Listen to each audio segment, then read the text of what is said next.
Vous savez, beaucoup parlent de liberté. Je veux être libre. Je veux être libre. Hein? Je veux surtout pas qu'on m'impose quoi que ce soit. Je veux être libre. Et vous savez, si on aime le Seigneur, il y a une réalité. C'est qu'on est libre, mais dans cette liberté, on est dépendant. On est dépendant de l'Esprit de Dieu. Parce qu'on ne s'appartient plus. La Bible dit qu'on ne s'appartient plus.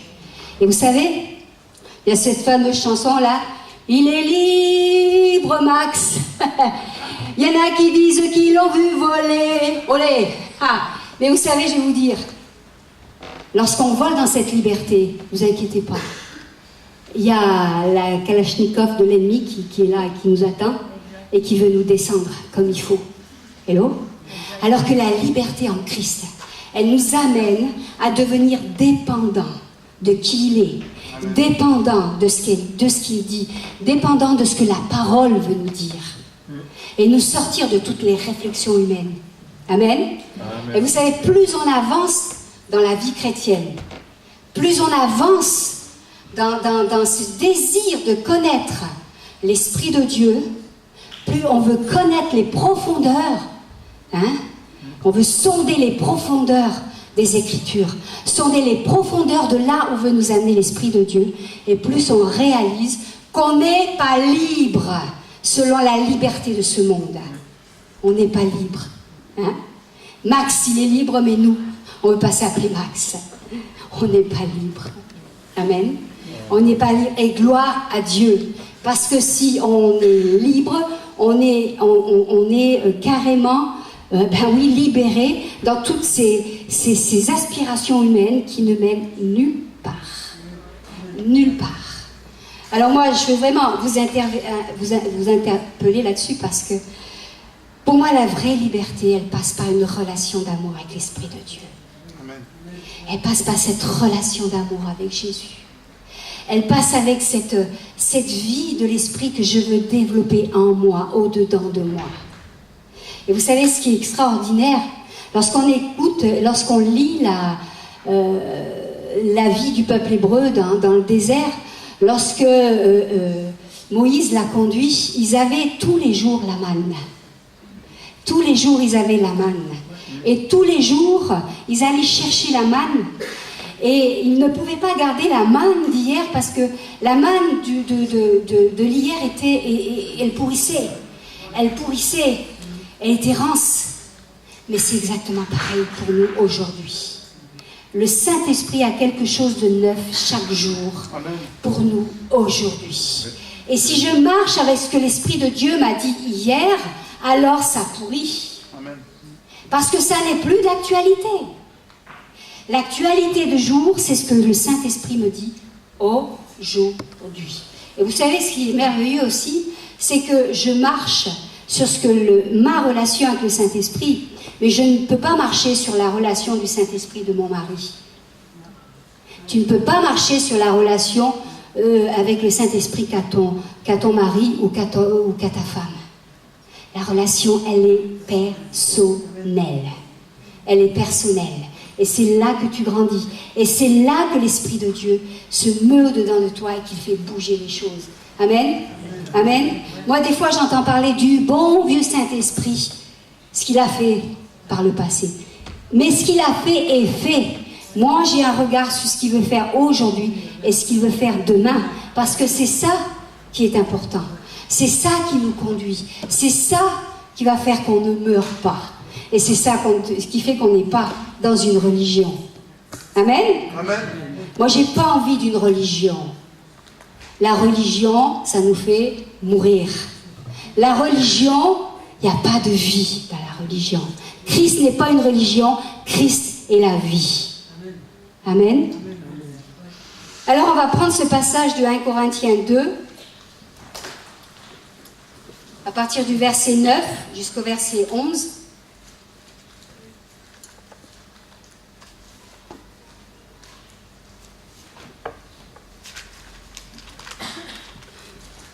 Comme il est écrit, ce que l'œil n'a pas vu, ce que l'oreille n'a pas entendu, ce qui n'est pas monté au cœur de l'homme, Dieu l'a préparé pour ceux qui l'aiment, déjà. Hein? Vous trouvez ça, moi je trouve ça très très intéressant. Parce qu'il est écrit, ce sont des choses que l'œil n'a point vues, que l'oreille n'a point entendues et qui ne sont point montées au cœur de l'homme. Des choses que Dieu a préparées pour ceux qui l'aiment. Et ce verset, il est excellent. Pourquoi? Parce qu'il nous montre que notre œil humain, notre oreille humaine et notre propre cœur ne peut pas entendre ce que Dieu a prévu. Notre sagesse humaine ne peut pas entendre ce que Dieu a préparé d'avance. Et seuls ceux qui prennent le temps de se connecter avec l'Esprit de Dieu, seuls ceux qui passent du temps et pour aimer l'Esprit de Dieu, pour être en connexion avec Dieu, ceux-là peuvent entendre ce que Dieu a préparé. Hello? Parce que ceux qui l'aiment passent du temps avec lui. Hello? Moi, si j'aime une personne, je vais passer du temps avec elle. Autant que l'emploi du temps le permette. Hein? Je vais passer du temps avec elle. Et puis des fois, rien que le fait de passer à côté, j'ai juste envie de lui dire « Waouh, je t'aime !» Hello? Mais c'est ça la relation avec l'Esprit de Dieu. C'est pas juste je reste assis dans un coin. Je me mets à part. Non, c'est quelque chose de constant. Il est là. Je pense, je parle. Je regarde un film et je fais des fois des parallèles. Waouh, tiens ça. Et c'est bon ça. C'est bon. Vous savez pourquoi? Parce que la religion, elle dit simplement, eh bien écoute, il faut que tu aies une troupe, pas de musique, pas ci, pas de là et là. Et puis tu t'assois dans un coin, tu te mets à part, tu serres tout, puis là, tu cherches la présence de Dieu. Non, cool. L'Esprit de Dieu, il est présent là. Amen. Et je lui parle. Amen. Je lui parle. Et il est là constamment et il m'interpelle dans ce que je vis. Amen. Il m'interpelle. Hello? Amen. Donc Dieu l'a préparé pour ceux qui l'aiment. Dieu l'a préparé pour ceux qui veulent passer du temps avec lui. Pour ceux qui font une priorité, la relation avec Dieu, la relation avec son esprit. Amen. Or, c'est à nous que Dieu l'a révélé par son esprit, car l'esprit examine tout, même les profondeurs de Dieu. En effet, qui parmi les hommes connaît les pensées de l'homme, si ce n'est l'esprit de l'homme qui est en lui? De même, personne ne peut connaître les pensées de Dieu si ce n'est l'esprit de Dieu. Amen. Moi, je me connais. Je sais en mon esprit ce qui se passe. D'accord? Et personne ici peut me dire à moi ce que je pense. À moins qu'il y ait une révélation, qu'il y ait une parole de connaissance. Ça, c'est autre chose. D'accord? Mais seul moi sais ce qui se passe en mon esprit. Mais c'est exactement pareil en ce qui concerne Dieu, le Père, le Fils, le Saint-Esprit. C'est lui, le Saint-Esprit, qui sait exactement quels sont les plans qui sont dans le cœur du Père, quels sont ses projets, qu'est-ce qu'il a prévu et combien il nous aime. Hello, surtout combien il nous aime. Combien il nous aime. N'oubliez jamais ça. Quoi que je vive, Dieu m'aime. Amen. Amen. Mais une chose est sûre, c'est que ce passage, il est très très important. Il est même remarquable parce qu'il nous met vraiment en lumière quel est le rôle exact du Saint-Esprit. Quel est son rôle, quelle est sa place, comment il s'actionne dans la Trinité. Moi, je suis désolée, mais des fois, je parle avec des chrétiens de vieille date, des chrétiens qui sont depuis longtemps chrétiens. Ils ne savent pas comment s'actionne la Trinité. Comment le Père, le Fils et le Saint-Esprit fonctionnent. Hello! Le Père, c'est celui qui donne les projets. Il les a conçus de toute éternité. Le Fils est celui qui est venu le représenter sur terre. Et c'est grâce à lui si aujourd'hui nous avons accès auprès du Père. Parce que c'est lui qui a donné sa vie, personne d'autre. Il a donné sa vie sur la croix. Il est mort, mais il est ressuscité. Et il nous a ouvert le chemin du ciel. Et vous savez, Après, il est monté à la droite du Père. Et il règne en gloire auprès du Père. Et en remontant, il a donné le bâton. C'est comme une course, là, une course de relais. Il a donné le bâton du relais au Saint-Esprit. Il a dit, allez, maintenant à toi. Vas-y. Et le Saint-Esprit est venu. Il est venu et il est présent au milieu de nous. Et dans ce qu'il veut faire aujourd'hui, dans nos cœurs, dans nos vies, en France, le Saint-Esprit, on a besoin d'écouter. On a besoin d'écouter. C'est pour ça qu'on parle de plus en plus de cette relation avec l'Esprit de Dieu. N'hésitez pas à lui dire, t'es magnifique, Esprit de Dieu. Parce que tu as osé écouter. Tu es dans l'obéissance totale. Rends-moi obéissant comme toi. Tu es obéissant. Amen. Amen. Vous savez, la seule chose qui nous amènera à vivre, à aller de progrès en progrès dans notre vie chrétienne, c'est ça. Et c'est rien d'autre. C'est rien d'autre. Parce qu'on va être dans l'obéissance. Hein? Autrement, le souci, c'est que si je ne suis pas dans cette dynamique d'être en relation avec l'Esprit de Dieu, c'est l'esprit humain qui prend le dessus. La sagesse humaine, vous savez, les raisonnements humains, ils vont bon train. Hein? Et puis des fois, on est très très sage. Mais la Bible dit que sa parole est une folie aux yeux du monde. Face à la sagesse du monde, la parole de Dieu, est ce que demande Christ, est ce que Christ a fait, est ce que le Saint-Esprit veut faire avec nous, c'est folie aux yeux du monde. Alors si on veut appliquer ça avec la sagesse humaine, ça ne collera pas. Ça ne peut pas coller. Hello? Et l'Esprit de Dieu, il veut nous conduire de progrès en progrès. Ouais. Ne laissons pas notre esprit aller d'errance en errance. Moi, j'en vois qui errent de pensée en pensée. Et 10 ans après, on les retrouve encore. Rien n'a changé dans leur vie. Ils sont toujours dans les mêmes tourments, toujours dans les mêmes recherches, et ils n'ont pas trouvé. Quand tu as trouvé Christ, et quand tu décides de le suivre, tu as tout trouvé. Ne va pas chercher ailleurs. Ne va pas chercher ailleurs. Amen. Vous savez, si on n'écoute pas l'Esprit de Dieu, on peut passer à côté de notre destinée. Ce qui est important, c'est que lorsque l'Esprit de Dieu parle, il faut marcher avec. Et avoir toujours des personnes matures avec lesquelles on peut partager. Nous, on a toujours eu 3 vis-à-vis. Il y en a un qui est décédé, mais Dieu permet qu'aujourd'hui, on a quelqu'un d'autre qui le remplace. Mais dans ces 3 vis-à-vis, Dieu les a utilisés pour permettre qu'on reste dans cette destinée que lui a prévue pour nous. Amen. Amen. C'est pour ça que c'est important, la relation avec l'Esprit de Dieu. C'est important parce que c'est lui qui va nous ouvrir des routes qu'on ne soupçonne pas. C'est lui qui va nous parler clairement. Amen. Job 33, verset 4, nous dit « L'Esprit de Dieu m'a créé, le souffle du Tout-Puissant m'anime. » Ça, c'est la version S21. Et la Louis II, elle dit « Oui, c'est l'Esprit de Dieu qui m'a formé. C'est le souffle du Tout-Puissant qui me fait vivre. » Et dans ma vie de foi, dans ma relation avec l'Esprit de Dieu, c'est lui qui souffle sur moi. C'est lui qui me fait vivre dans la vie de foi. Hello? S'il n'y a pas l'Esprit de Dieu, il n'y a pas de vie de foi. Il n'y a qu'une vie religieuse. Mais il n'y a pas de vie de foi. Et s'il n'y a pas la vie de foi, c'est fade. C'est fade. Tout à l'heure, on parlait de passion. Vous savez, moi, je me lève le matin, je mets le pied par terre, je dis, Seigneur, qu'est-ce que tu as prévu encore? Alors, des fois, il y a des choses qui tournent pas rond. Et ça peut nous accabler. Mais lorsqu'on l'Esprit de Dieu est présent à nos côtés, il nous relève. Il nous relève.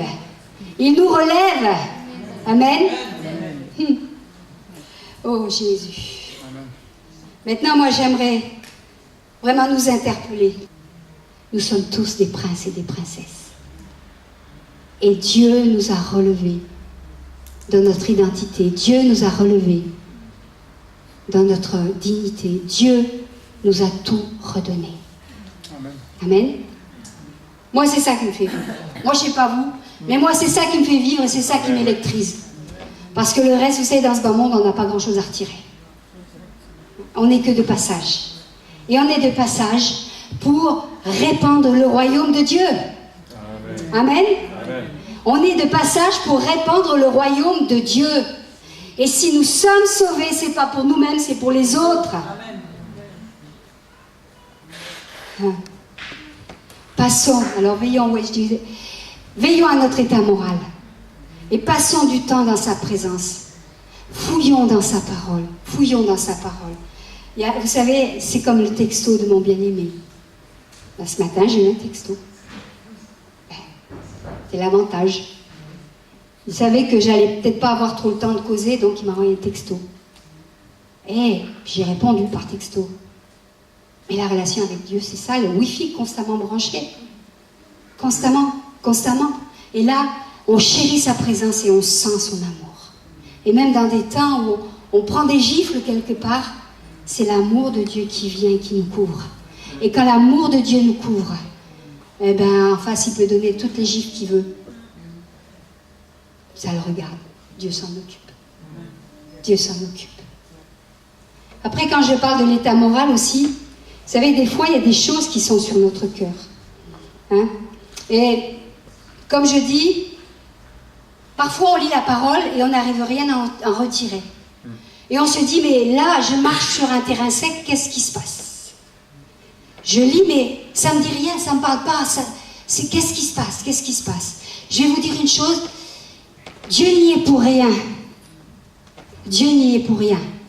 Et si quelqu'un doit se remettre en cause, c'est parce que sa parole, elle est vie, elle est toujours vie, elle restera toujours vie.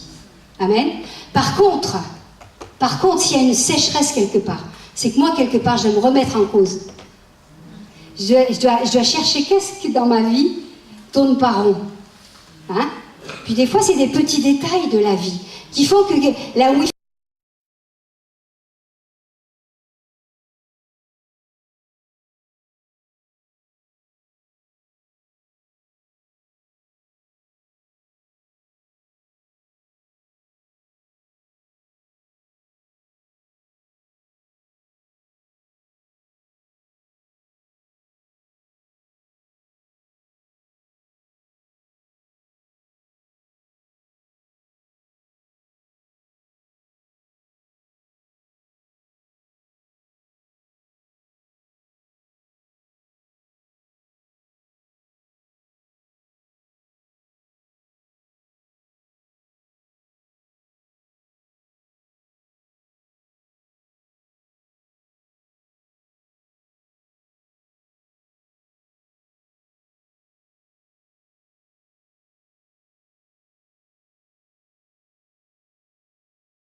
Mais Dieu nous attend toujours, toujours parce qu'il nous aime.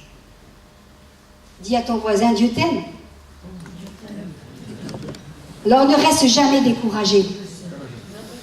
Va lui dire tes ras-le-bol. Va lui dire tes ras-le-bol, tes incompréhensions. Mais loue-le après. Amen.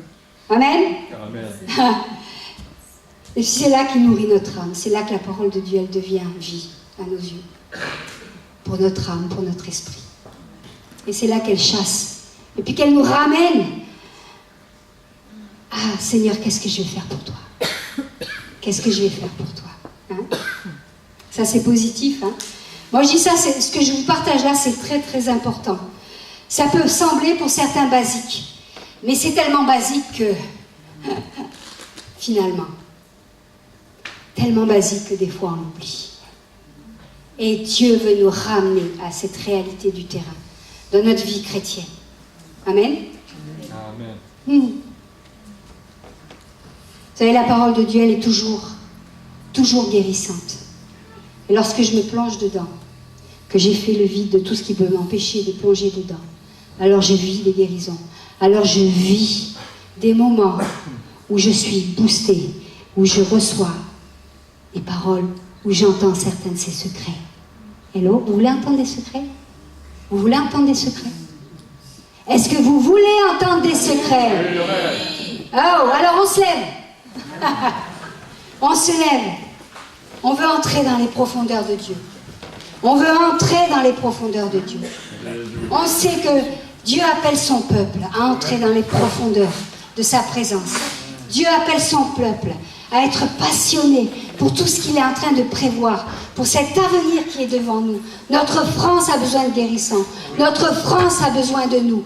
Vous savez, c'est pas juste les autres là-bas, mais c'est chacun dans son coin qui va faire qu'on va rentrer en tant que peuple fort. On va rentrer dans cette destinée d'église que Dieu a prévue pour notre France. Amen. Amen. Amen. Et ça va au-delà de notre vie. Hein? Et si on le laisse guérir notre vie, ça guérit autour de nous. Amen. Amen. Seigneur, merci.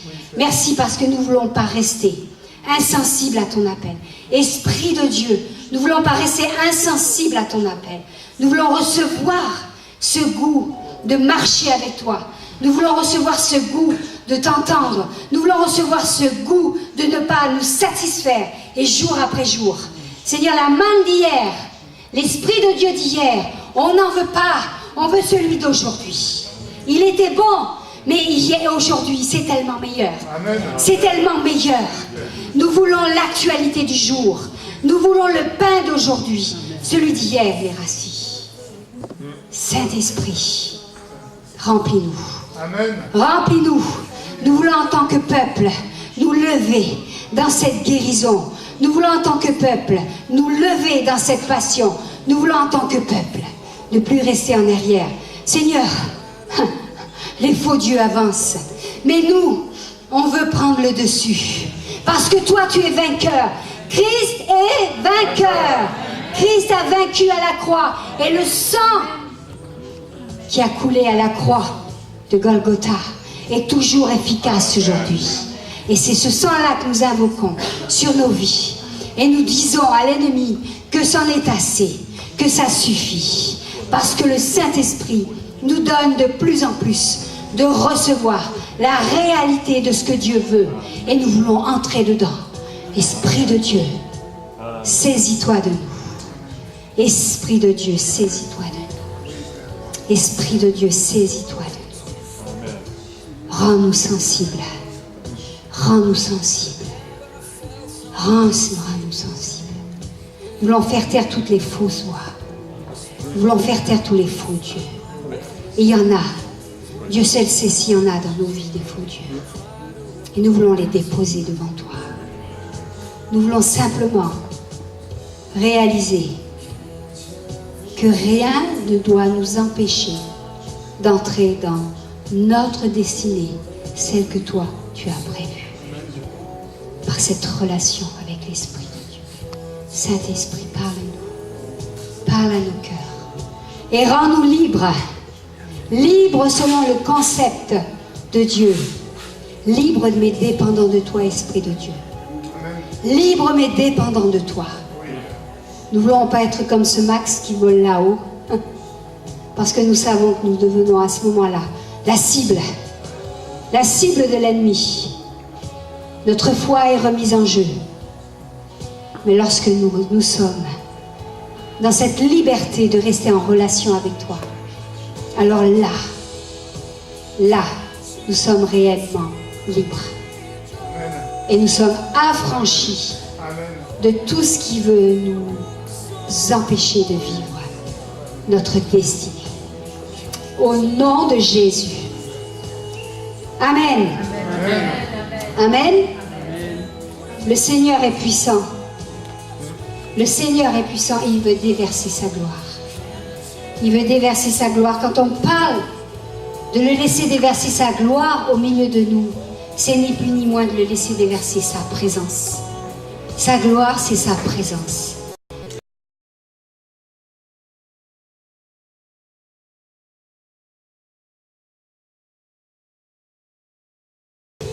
Amen.